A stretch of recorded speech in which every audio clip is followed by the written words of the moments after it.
67. Oh, yeah. In Broadway, so we're definitely familiar with the That's area. what this is screen. Well, this school's only been here about 3 or 4 years. Where'd you go? Here's the main path.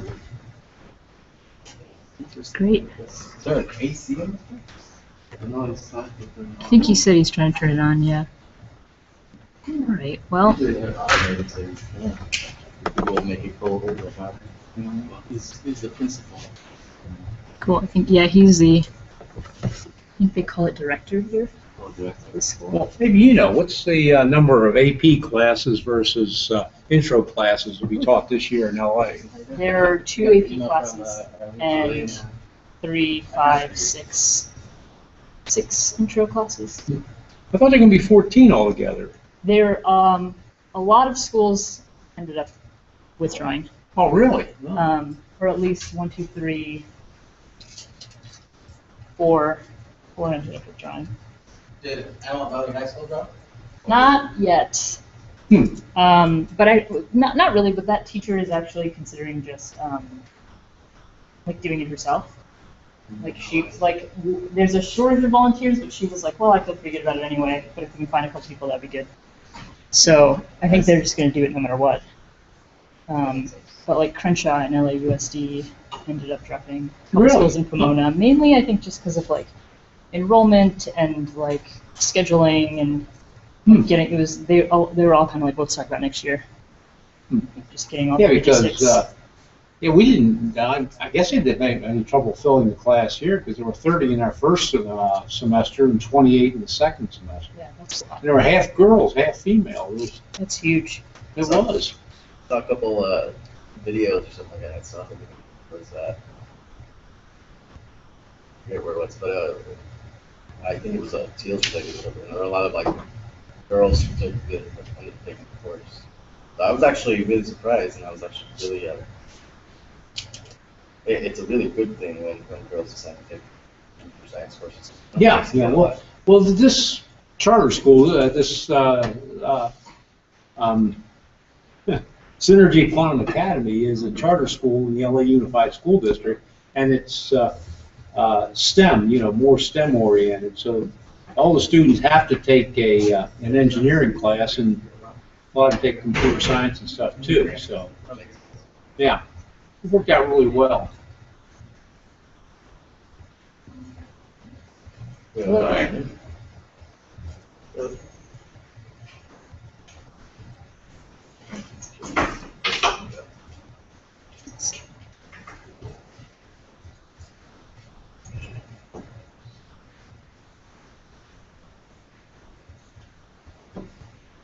You come down from San Francisco? Did I flew in this morning? So you've been up early. I think I woke up at 4:30. How many schools do they have up in San Francisco? Well, in the Bay Area, about 25. Really, that many? Wow. 6 in San Francisco. I can see that. Yeah, there's actually demand for more than that, and we Yeah. kind of were like, this is about as much as we can handle. Yeah, there's no shortage of schools that would like to participate up there. There's still, it's still hard to find enough volunteers. That is really fun. East Coast. Berkeley there and everything, and Silicon Valley, you think it wouldn't be? The commute.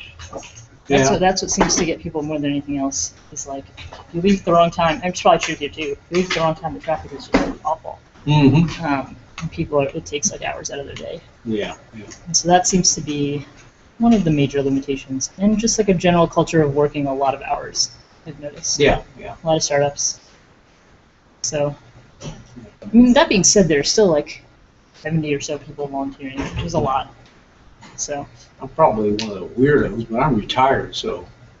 I mean, hours doesn't. I was going to say there are actually. I feel like this opportunity would be interesting to people that are retired or are like looking to change careers, but it's hard to. I haven't figured out how to reach out to them yet. Like. Retirees, you mean? Right. Like it's easier to, when people are working, you can go to their company and reach out that way. But when people are retired, I tried to. I've worked for Northrop Grumman, and I tried to back in April. Talk to Northrop about promoting it. I couldn't get any response from the company. I wrote to They supposedly have some kind of outreach program, or wrote to some educational thing, and 3 or 4 other people. I didn't get any response at all, to try and promote it from within the company. Yeah, it's hard to get in there, but Yeah. but perhaps this is really like the first year to have more than one school actually. So hopefully, if there's people hear about it, Yeah, and it's then just it continues to Yeah. Officer, get better. There's probably only one time that you get like, all the way to the back. yeah. That's where I was. Yeah, he just kind of pulled it out and like took it from one of these. So yeah.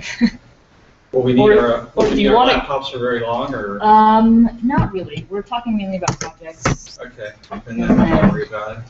Yeah, so if you want to look at your project, then you might, but otherwise. So I figured we might as well get started. I wasn't expecting this part to be much bigger than this, so I'm wondering if Sean's going to come, the other guy teaching here next year. But aside from that, Oh, yeah, I don't know. I hadn't talked to him. I assumed he was, but I don't know. yeah, I know he's visited the school before. He said he wanted to come, but I don't know if today works for him or not. But aside from that, this might be everybody. So yeah, thanks for coming. I'm gonna sit down. It's odd sitting in a small group. But if you would like to grab some food, feel free to at any point. I believe the bathroom is like right through those doors. To the left, yeah. Yeah, and then he said there's also like a sink back It's a there. onesie.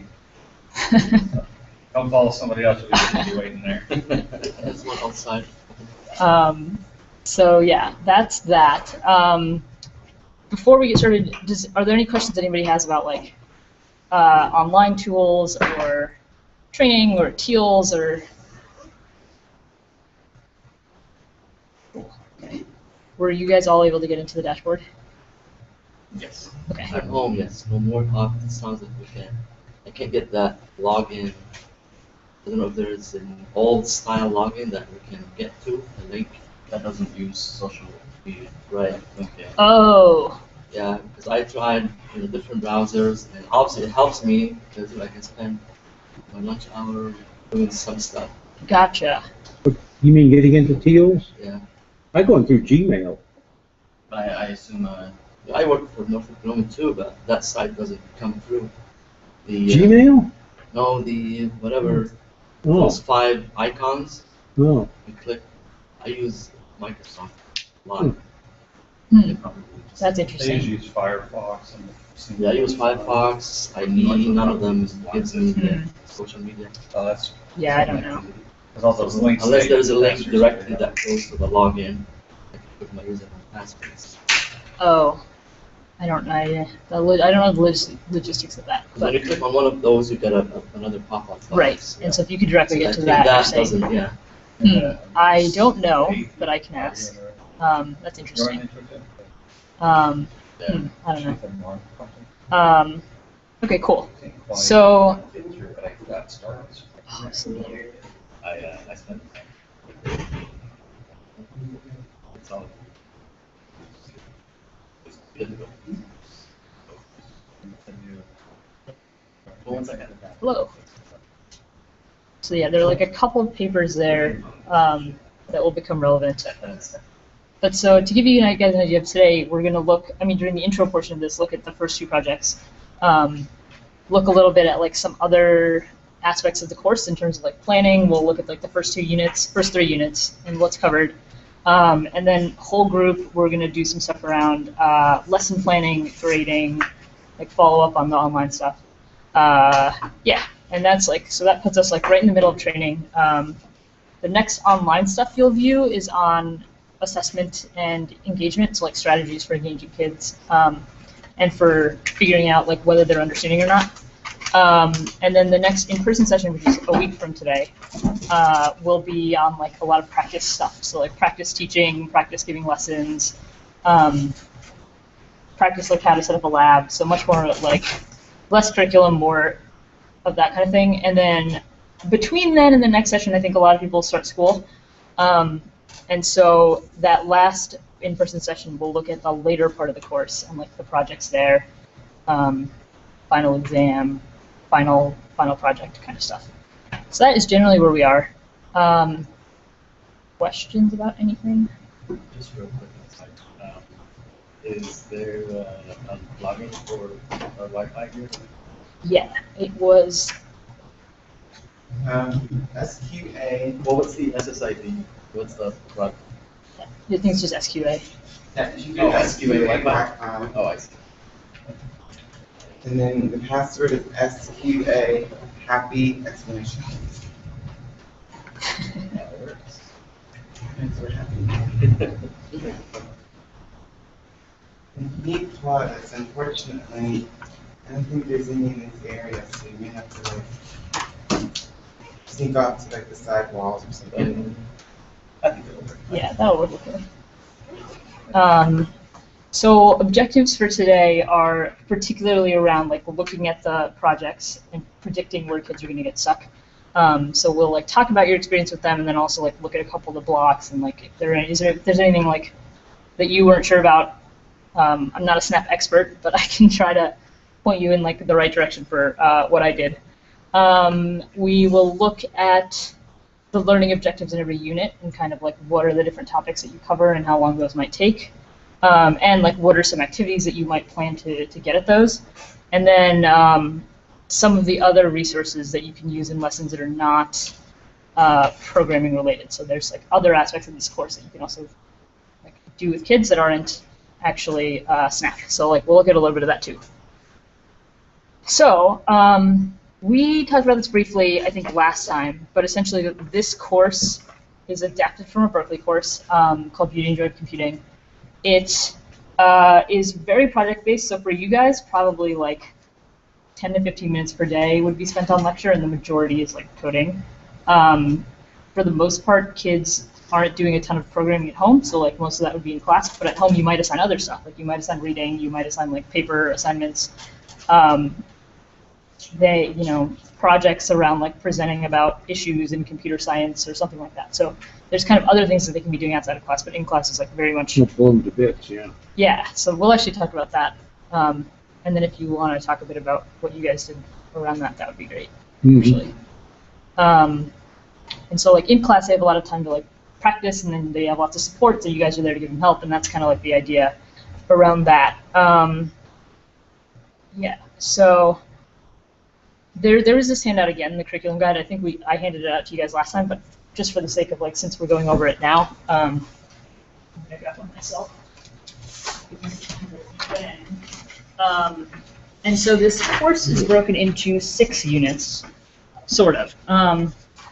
6 units, and then there's like a tangential unit on computing and society that kind of like spans the entire course, that like layers on top. So the first 6 are like sequential, and then you're kind of all the time discussing Unit A at the end. And so this is designed to fit in a semester. Some of you guys have a year-long class, which gives you flexibility in a couple ways. So one is that you could just go slower. Like if you notice that kids are stuck on something, you can just like take your time. Alternatively, when you finish this, we have a couple of options that you can go to next to like transition kids over to Python, or like extend their applications of SNAP. So like one of the projects that we have is for them to like build a simulation of a real world system, and that's like there's a little bit of probability there and like stuff like that, and that's like beyond this. There's another project around like processing data sets and like answering some kind of question around that uses large data sets. So there's like extension things that could come after that in the second semester. So this is mainly first semester, and then we'll look at that stuff probably after school starts, but a little bit later, just to give you an idea of like timing. So this is the very first activity that you, or the first unit that you would cover, and it's like basic, this is how you use Snap, this is what it is, this is the idea of computing, stuff like that. And so to familiarize with this, we're going to do a little activity for like 5 minutes. And so either on your own or in tables, if you guys want to group up a little bit, I just want you to look at the actual programming objectives that are here and think about what sorts of activities you might have kids do to like practice those objectives. Because granted, like they need to identify by name the parts of Snap, but like how are they going to demonstrate that to you, and like what might you have them do in class? And then we will share in about 5 minutes.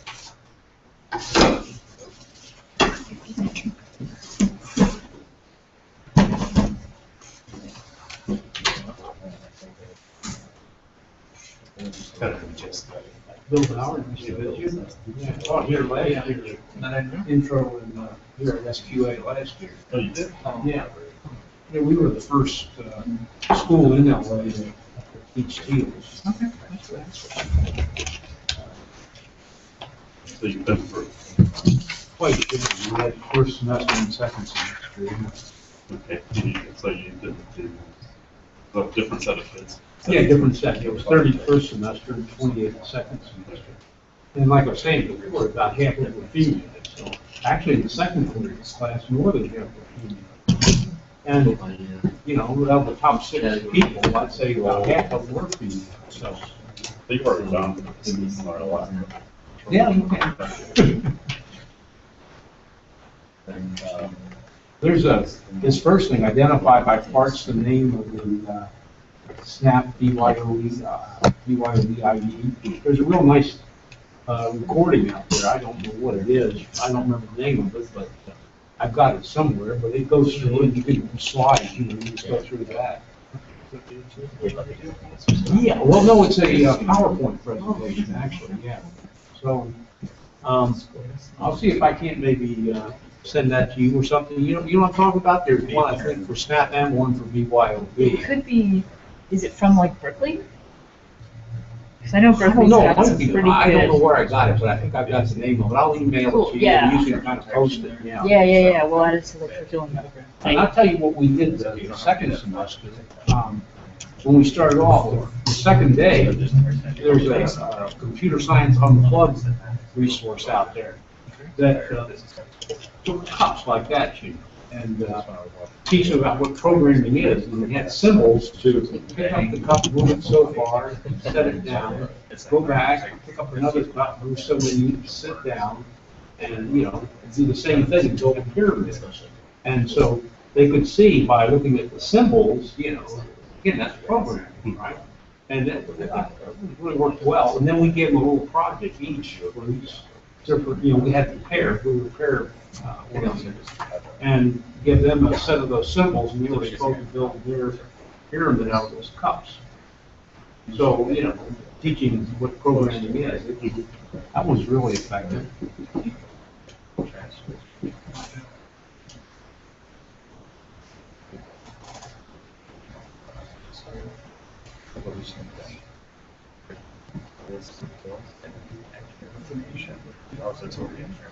Bring your own block. That's your first semester a year. I'm pretty sure we have. Just one class. Yeah. Okay. I think all 3 of the art classes have it. Okay. Oh, wow. Because we're also a lot of it. Okay. Yes, I was like, I think I remember, yeah. Sit anywhere or? Yeah, so right now, here, So. Yeah, I don't know if we want to go that far. It'd be cool because for about $100, you can get the complete thing with keyboard and doesn't up to the internet. And you need a screen, but it has scratch on it, it has Unix, it has Python and all that, you know. But, yeah, it's a great game. Python and Unix, I think it's a great second semester. I would kind of suggest that you get some more into the traditional, you can sit there. Okay. Yeah, yeah.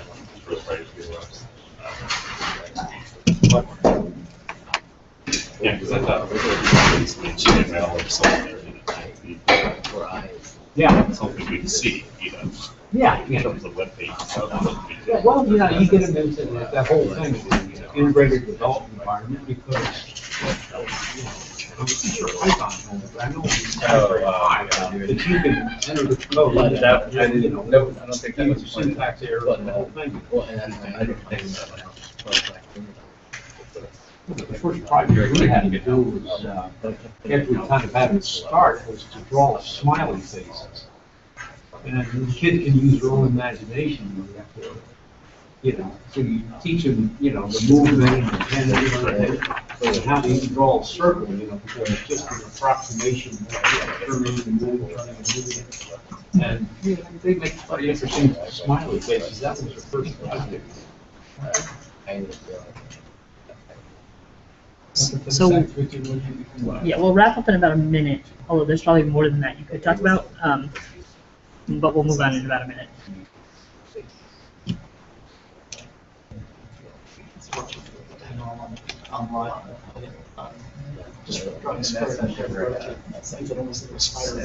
Yeah, you can do that too, yeah. You just draw a square, and then you rotate, and then you draw the square again, so you have a repeat within a repeat, yeah. Yeah, so you can repeat like 36 times, and each time turn 10 degrees, and then draw your square, and then turn, keep doing that, yeah. And if you want to, you can make a variation by having them change colors, because within BYOB, and I think within SNAP, you can change the pen color. Yeah. So just change it by 10 or 20. I did a project like that too, with that kind of abstract art.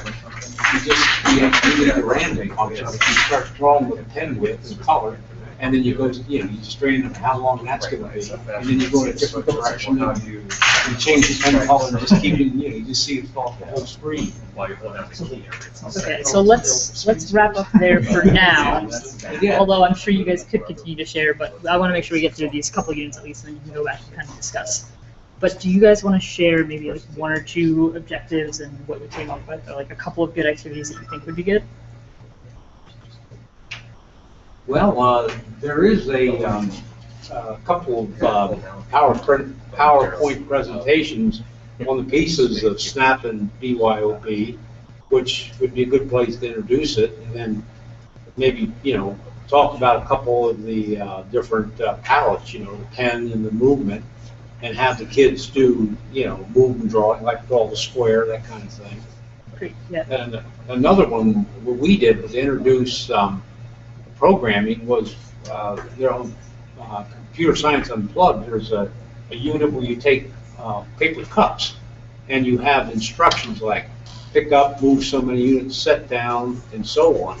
And you just teach them the different symbols for doing that, and that teaches them what the meaning of programming is. Yeah, that one's actually awesome. I think it was part of the Hour of Code. Yeah, it may have been. Yeah, and they have this like robot activity, and you like one kid writes commands for the other person to follow to like build a structure out of cups, and they like have to follow the instructions exactly, and then like when they mess up, you kind of like debug it. Well, what we did too, we had a pre-canned set. We'd give it to each table, each pair of people, and have them build it from that. One would read the instruction, the other one would act as a robot. And then you can like introduce stuff like loops and like repeating things. It's pretty cool, and doesn't require an actual computer. So that's like, yeah, I think that's a really interesting one. Did you guys come up with any kind of interesting activities or ideas for things that you would introduce in this unit? Really, I think we discussed the ideas of doing like flashcards of sorts, something that kind of, or a worksheet where you really just have a reference or blocks. Match blocks with what that block does, like ABC. And really kind of just to kind of like get them to understand the basics of what each function actually, what the function corresponds to. Like the command, the icon, and like additional information. So if you're just looking for a quick reference, but then you go, I already know what that is, you don't need the additional information. But some of this stuff, you're like, well, what does that mean? Okay, you can go over here. It might be, landscaped. Right. So you get additional information. Because sometimes, like, you're just looking for that one, because which one does it. And also give them the option to have paper. Some kids, I think most of them are more digital, but some people are also more, yeah. They can sit here and then work here. They might not have a real big screen. So switch between screens, some people don't like either. So have something reference that like a helper sheet. Yeah. It doesn't tell you to do anything but explains everything you're doing. I think what's used for.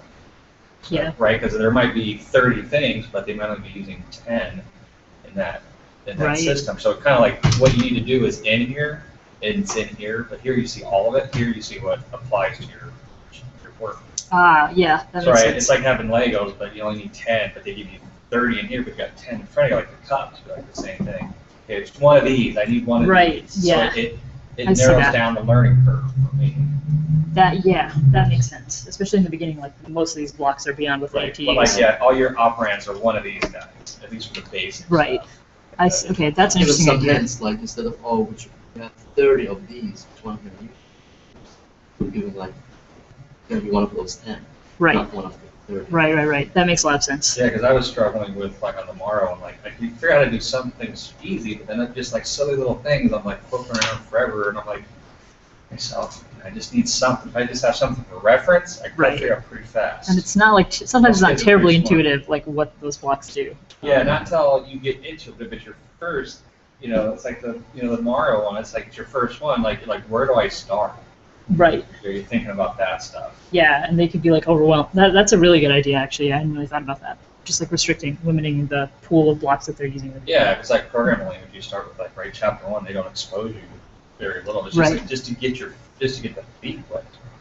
Otherwise, you're just like, this is just too much. I can't do this. Right. You feel that way. Yeah, cool. I like that. Yeah, that makes a lot of sense.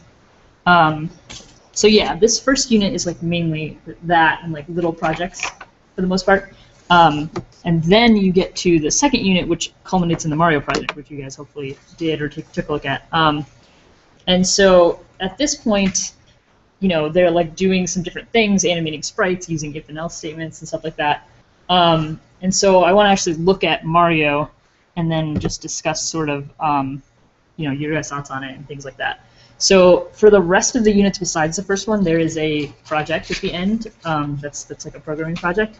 And that's sort of the means of assessment rather than like just taking tests in this class. So there's Mario, and then there's Pong, and then there's Hangman, and then there's Space Invaders. So at each unit they like learn more things, and then they can apply it to build this more complicated program. So that's sort of the idea. For the most part, I'd recommend doing these in class. So like at the end of the unit, you might just have a few days that are like, we're just working on Mario. And then as kids finish, like they can add all those extensions and get extra credit and things like that. So let's look at Mario.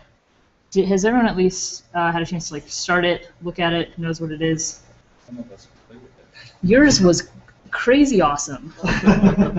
I showed me yours once. Did you go down the?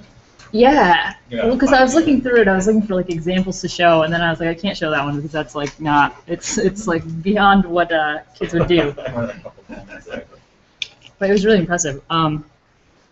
So okay, yeah. So I guess what we'll do is in groups first, if you guys want to discuss sort of as you were doing it, what you thought would be some of the important things students would need to know ahead of time, like what are some of the decisions they'll have to make. If there are places where either you got tripped up or where you think that kids will get tripped up, maybe discuss that, and then we'll kind of share. And then if there are specific things you're wondering about, we can like actually look at Snap and kind of figure that out. So let's do like 6 minutes in groups talking about these things, and then we'll share. One problem they had trying to determine whether when Mario hit the Goomba, whether Mario should die or the Goomba should die. I mean, yeah, yeah. Well, I mean, and the answer is if Mario is coming down, is above the Goomba dies. If he comes in from the side, he dies. So it's getting that Y coordinate, whereas Mario is when we touch, okay? Then it's an and kids have trouble with that. I realized For the Goomba to die, you have to have two conditions. Yeah. Mario has to be touching Goomba, and Mario's Y coordinate basically has to be above, higher than where we originally started, because the center, what they measure, where the placement of sprite is the center, which is not where his feet are, but where his body is. So even though the feet may be down at one coordinate Y100, his body's up about 110. So if he shows him that 110 or so, he's on the ground. If he's above 110, he's off the ground. So you got to have the kids realize that. So yeah. that was one. And the other one, we started off was getting them to respond to movement, you know, the left and right keys and jumping up and down, or jumping up, really. And we found a problem on the Macs, that if you push two keys at the same time, only one gets transmitted. Yeah. So if you're pushing the space bar to jump and left, right, it'll only take, even though they're both pressed. And the funny thing was if you put it in forever loop, you can check and see if those keys are pressed. So by doing it at forever and if key press kind of thing, and within that forever loop, you can have you jump up and move left, right. But if you just have it in a when key press, whichever one it picks up first, and if you're holding both of them down, only that one will work. Now, that's true on the MacBook. I don't know if it's true on the PCs or not. Those are a couple things. But what I'd like to push this year too, and we did a little bit of it at the end of the year last year, was kind of setting up a software design procedure for them to do. You know, like when you start it with the green flag, you go through an initialization. You can even make an initialize block. You know, you put Mario in the right place, you hide the key or the mushroom or whatever, and then you move everybody so in the right place in the right show and hide. And then you start going in a loop, then, you know, forever loop that until the Mario wins, or, you know, well, or, you know, Mario dies, really, you know. And then you keep, you know, have a forever loop on the sprites, the Goombas are moving back and forth. And then, you know, you got a test in there to see if they're touching.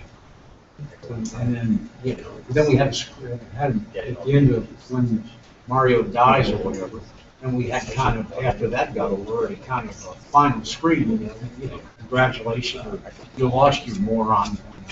But you accumulate all the counts, are they not hitting the Goomba dice and? Well, Mario dies, it's over. Yeah, We didn't really have Mario winning. We need to have some counter. Yeah, variable, yeah. Well, we have to introduce variables to do that. But again, that's usually not in that first unit, I think, that they use variables. Yeah, I think it is, yeah. Yeah. I think it's in unit 3 or something. Yeah, they don't see variables until 3. You have to. Yeah, I've done this twice. Yeah, I taught here this past year, yeah. So when all these things they're trying to get you to do in these Mario projects, let's see, by the end of the third week, you're turning in the Mario project. Is there enough time to actually pull that off? I don't know. I think by the time they want it. We may have been later than that, you know, because we taught a lot of the individual things, and like I said, we did that Happy Face project first. We had a key hide, we call it a key hide. You take one of the, you know, in BYOB at least, you got access to all these different costumes. So you put a key in there, and you hide it, but you have a, we have a rectangle around it or whatever, because unless it's hidden, you can't sense that he touched it, but you would have him move and touch that, and then the key would, and he could go and get the key. So, you know, it teaches them that touching logic, if he's touching.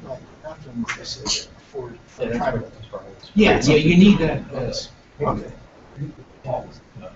sensing.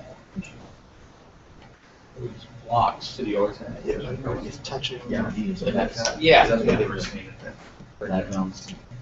Sensing, yeah, sensing. You have to introduce one of that. But, you know, and like I say, you get them the movement and again, that thing about the ands, because I don't think in high school there's any other classes where they're have to really be concerned with logic, you know, ands and orders and things like that. Or breaking anything down into the smallest possible instruction. Yeah. To the extent that But logic is just not taught in high school. You have to get to college, and this is a wonderful opportunity to teach that, you know. I don't know if you want to go to truth tables or not, but they certainly have to understand on something an and to be true, that both of them have to be true. And for an award, either one. Yeah. True. So, Now, what about the graphics? what we did, we kind of stole them and just had the kids start with, because we didn't want them to waste time drawing them. You can go out and find a bunch of them out there. I'll see if I can't get our copy of those things. I mean, I see there's a bunch of them out there, but, I doubt these folks know graphic edit, I mean, I assume someone Well, they only else have has basic really, skills. yeah. But Well, it does have the paint thing within that, so you can, draw it yourself. And we have one kid that was really good at that. I mean, he really drew great things. Some of what, I mean, so did you provide them a location? Graphic? Yeah, we just put it up in the resources and they downloaded it. It was kind of where they started from. It had the background, the characters and costumes. It had the, so they didn't have to, like Mario had 3 or 4 costumes for his running. He had to move and switch costumes. We also had it when Mario stopped, he was in a straight up position because we basically had his leg straight up. So we had his leg extended and his leg kind of back, So it was, so when he stopped, they had to return to that. Standing position. The standing position, exactly. So it made it a little more complicated. And we had, the thing we had this question mark, and when Mario would jump and hit it, it would be a mushroom, we had the mushrooms too. And the mushroom would come out, and Mario would, you could, there's sounds, you get Mario sounds too, so you make those, it's more power. And you can increase his size, and you can flash colors, you change his colors. So it's kind of makes it a lot more visually exciting to do all that. So I guess that was my question, just how much practice, like, getting the resources ready for them, or was it more just do it as you went? We gave them we gave them all of the things. Now, they had to write the scripts to move them. Right. And they had a, of course, we taught them, that was one of the things that led up to it, was switching costumes, and a little bit about sound. The guy, the main teacher, Mikey Freeman, he was a musician, and he had a thing where they had him make tunes, and he had a keyboard there, and he had him, Mario, the sprite, jump on the keys as they sounded, So the kids did that too. Yeah, it is, yeah. So we'll wrap up in like 2 minutes. Sounds, protects you, the height of the head. Well, whether, Mario is off the ground when he comes down on the boom box. Right, right. We had 2 boom boxes, Right. Switching costumes, walking back and forth. And like I said, the other thing we found out from pushing 2 keys at the same time, that one key pressed only